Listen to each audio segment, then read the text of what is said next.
కలుద్దాము విత్ భైరవం. ఒకసారి మా టీం అందరి తరపున ఇంత మంచి సినిమాకు మాకు తీసుకొచ్చినందుకు సురేష్ గారికి స్పెషల్ థ్యాంక్స్ తెలియజేసుకున్నాను sir. Thank you so much. నేను మాట్లాడకూడదు, వెళ్ళిపోవాలా? డబ్బు తీసుకొని మాట్లాడతాను నేను. ఇంతకుముందు డబ్బు ఇచ్చేవాడిని, ఇప్పుడు డబ్బులు తీసుకొని మాట్లాడతాను.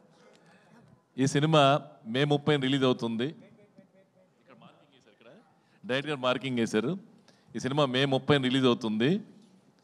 ఈ సినిమా మల్టీ స్టార్ సినిమా అని చెప్తున్నారు. మల్టీ స్టార్ కాదండి, మల్టీ స్టార్ మించి ఉంటుంది ఈ సినిమా. ఈ సినిమాకి పనిచేసిన టెక్నీషియన్స్ ఎవరైతే ఉన్నారో వాళ్ళు మల్టీ స్టారర్స్. మన డైరెక్టర్ విజయ్ కనకమేళ మల్టీ స్టార్. ఈ సినిమా తీసిన నిర్మాత మల్టీ స్టార్ ప్రొడ్యూసర్ రాధామోహన్, అలాగే మా శ్రీధర్, నెక్కంటి శ్రీధర్. అలాగే ఈ సినిమాకి పనిచేసిన పాకాల శ్రీచరణ్ పాకాల. ఈ సినిమా తర్వాత నేను చెప్తున్నాను, మీరు రాసి పెట్టుకోండి, ఈ సినిమా రిలీజ్ అయినాక ఒక తమన్, ఒక మణి శర్మని ఎలా అయితే ఆ రోజున మనం ప్రేమించి చాలా పెద్ద మ్యూజిక్ డైరెక్ట్ చేసామో ఆ రేంజ్లో అక్కడ నిలబడతాడు శ్రీచరణ్ పాకాల ఈ సినిమా తర్వాత. గ్యారంటీగా నేను చూసి ఆర్ఆర్, ఓహో శ్రీచరణ్ పాకాల ఇంత అద్భుతంగా ఆర్ఆర్ చేస్తాడా అని ఫస్ట్ టైం నేను షాక్ అయ్యాను. నిజంగా ఈజ్ ఏ వండర్ఫుల్ టెక్నీషియన్. అలాగే మా రవి విజయ్ కనకమేళ ఈ సినిమా తర్వాత పెద్ద డైరెక్టర్ లిస్టులో ఉంటాడు. చేసిన నాంది అద్భుతమైన సినిమా, ఉగ్రం మంచి సినిమా. ఈ సినిమా నేను ఫస్ట్ సినిమా ఆది సినిమాకి వినాయకుని ఎలా చెప్పానో ఆ రోజున star director born in Telugu film industry అని 24 years బ్యాక్ 2002లో చెప్పాను. ఇప్పుడు అదే జరగబోతుంది మే 30న. నేను సక్సెస్ మీ ఇప్పుడు ముందు చెప్తున్నాను, సక్సెస్ మీట్లో చెప్తాను ఇంకా విజయ్ కనకమేళ గురించి చాలా. Is a wonderful director. 81 daysలో ఆ రోజున ఆది సినిమా ఎలాగైతే 85 daysలో వినాయక్ తీశాడో, ఇంతమంది స్టార్ క్యాస్ట్తో ఓపిక్గా, ఒక్కొక్కళ్ళు మామూలు వాళ్ళు కాదండి. మంచు మనోజ్ ఉన్నాడంటే మీకు ఇప్పుడు ఇలా కనపడుతున్నాడు, కానీ నాకు చిన్నప్పటి నుంచి, నాకు మ్యారేజ్ కాకముందు నుంచి మా గురుగారు మోహన్ బాబు గారి దగ్గర నేను పనిచేసే తప్పుడు నేను ఈరోజు బెల్లంకొండ సురేష్గా మీ అందరి ముందు నిలబడాలంటే నాకు కారణం మా గురుగారు మోహన్ బాబు గారు. ఆయన బ్లెస్సింగ్స్ కోసం నేను ఏమైనా చేస్తాను, ఎలాగైనా ఉంటాను. ఆయన అంత బయటికి కనిపించే అంత బయట చూస్తారు ఆయన కోపం అయ్యింది, కానీ ఆయనలో ఉన్న మంచితనం కానీ గొప్పతనం కానీ ఎవరికీ తెలియదు.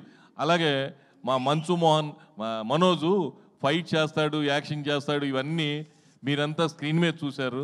స్క్రీన్ కంటే ముందు, అందరికంటే ముందు నేను చూశాను, ఇక్కడ ఎవరు చూసుండరు. వాళ్ళ ఇల్లు అప్పట్లో ఫిలిం నగర్లో 35 years బ్యాక్ ఇంట్లో అన్ని పాములు వచ్చాయి. పాములు తిరుగుతున్నాయి అని చెప్పి ఒక ముంగీసని పెంచాం ఆ ఇంట్లో. నేను ఆ ఇంట్లో ఇన్ఛార్జిగా, మేనేజర్గా ఉన్నాను.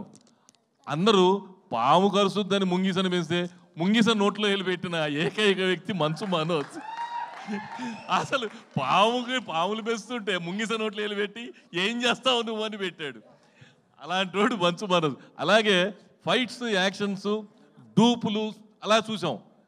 మేము పరిగెత్తుకుంటూ వెళ్ళి చూసాం. 25 feet నుంచి చిన్నప్పుడే పైనుంచి దూకేశాడు. భయపడిపోయారు మోహన్ బాబు, ఏంట్రా ఆ పైనుంచి దూకేశాడని చెప్పి పరిగెత్తుకుంటూ అపోలో హాస్పిటల్కి వెళ్ళాం. ఏం కాలేదు, చిన్న స్క్రాచ్ కూడా కాలేదు. నిజంగా భగవంతుడు అతనికి నిండు 100 ఏళ్ళు ఆయుష్తూ ఆ రోజునే ఇచ్చాడు, ఈ రోజున కాదు. ముంగీసలో నోట్లో ఏలు పెట్టడం, 25 feet నుంచి దూకటం. అలాగే అతని మంచి మనసు, చిన్నప్పటి నుంచి చూస్తాను, మంచి మనసు. అందరిలాగా కుళ్ళుపోతాను, అదేది వేరే కుట్రలు కుతంత్రాలు ఉండవు. ఏదున్నా ఫేస్ టు ఫేస్ చెప్తాడు. అతనికి ఉజ్వల భవిష్యత్తు ఉంది. ఇప్పుడే స్టార్ట్ అయింది అతని స్టార్డమ్ ఇప్పుడు స్టార్ట్ అయ్యి భైరవం తర్వాత అతను తెలుగు ఫిల్మ్ ఇండస్ట్రీలో అప్ అండ్ డౌన్స్ మామూలే. మా మోహన్ బాబు గారు, మా గురువు గారు సూపర్ హిట్లు చూశారు, సూపర్ ఫ్లాఫ్లు చూశాడు, సూపర్ రేంజ్ చూశాడు, హీరో చేశాడు, విలన్ చేశాడు, అన్నిట్లో నెంబర్ 1గా ఉండేవాడు. ఆ రోజుల్లో ఆయన నెంబర్ 1 ఉన్నాడు. ఈ రోజున భైరవం తర్వాత మంచు మనోజ్ నెంబర్ 1గా ఉంటాడు. అలాగే ఈ సినిమాలో యాక్ట్ చేసిన నారా రోహిత్ గారు అంటే నాకు చాలా ఇష్టం. నారా రోహిత్ అంటే ఆ వాయిస్ అంటే నాకు బ్రహ్మాండమైన ఇష్టం. ఆ వాయిస్లో స్వీట్నెస్ ఉంటుంది. మనిషి కూడా అద్భుతమైన క్యారెక్టర్. పర్సనల్గా ఫోన్ చేయగానే రెస్పాండ్ అయ్యే ఏకైక వ్యక్తి తెలుగు ఫిల్మ్ ఇండస్ట్రీలో నారా రోహిత్. ఏ విషయంలో అయినా ఎక్కడైనా సరే మంచిగా 10 మందిలో ఎప్పుడు నవ్వుతూనే ఉంటాడు. 10 మంది కావాలని కోరుకుంటారు నారా రోహిత్ని. తర్వాత అతను ఈ సినిమా తర్వాత చాలా బిజీ అవుతాడు. నాకు అతను బిజీగా ఖాళీగా ఉండకుండా చూడటమే నా కోరిక. డెఫినెట్గా అతను హీరోగా యాక్ట్ చేస్తూ కూడా ఈ సినిమాలో ఒక మంచి క్యారెక్టర్ వచ్చిందని చేయటం అతని గొప్ప మనసుకు నిదర్శనం. ఆయన 10 కాలాల పాటు చల్లగా ఉండాలి. అలాగే నేను మా అబ్బాయిని పొగట్టం కాదు, ఈ సినిమా తర్వాత నాకు అందరూ అతను డ్యాన్సులు చేస్తాడు, ఫైట్లు చేస్తారంటే అన్నీ చూశా నేను. కానీ అతనిలోని నటన సీతా సినిమా, రాక్షసుడు సినిమాలో చూశా. అద్భుతంగా యాక్ట్ చేశాడు.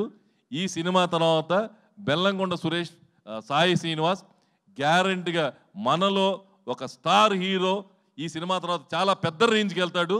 డెఫినెట్గా నేను ఈరోజు చెప్తాను, మీకు మళ్ళీ 30 తారీఖు తర్వాత ప్రెస్ మీట్ పెట్టి మరీ చెప్తాను ఎంత పెద్ద బ్లాక్ బస్టర్ అనేది. ఇది ఒక్కరికి కాదు, నిర్మాత రాధామోహన్ గారికి, నాకు, మా అబ్బాయికి, నారా రోహిత్కి, మంచు మనోజ్కి, విజయ్ కనకమేళకి పేరు వచ్చి బ్లాక్ బస్టర్ అయ్యే సినిమా.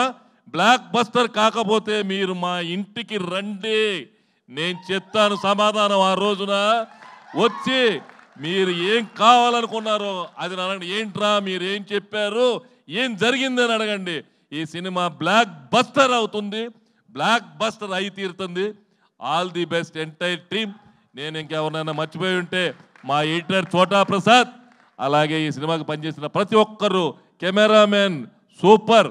ఇంకొకళ్ళు మర్చిపోయాం, ఈ సినిమాకి ఇంకో స్టార్ వెట్రిమారన్, ఈ సినిమా కథ చేసిన Vetrimaaran also one of the hero. All mega heroes ఈ సినిమాకి అందరినీ బ్లెస్ చేయండి. భైరవైన సూపర్ హిట్ చేస్తారు. 100% మీకు నచ్చుతుంది, బ్లాక్ బస్టర్ అవుతుంది. Thank you very much.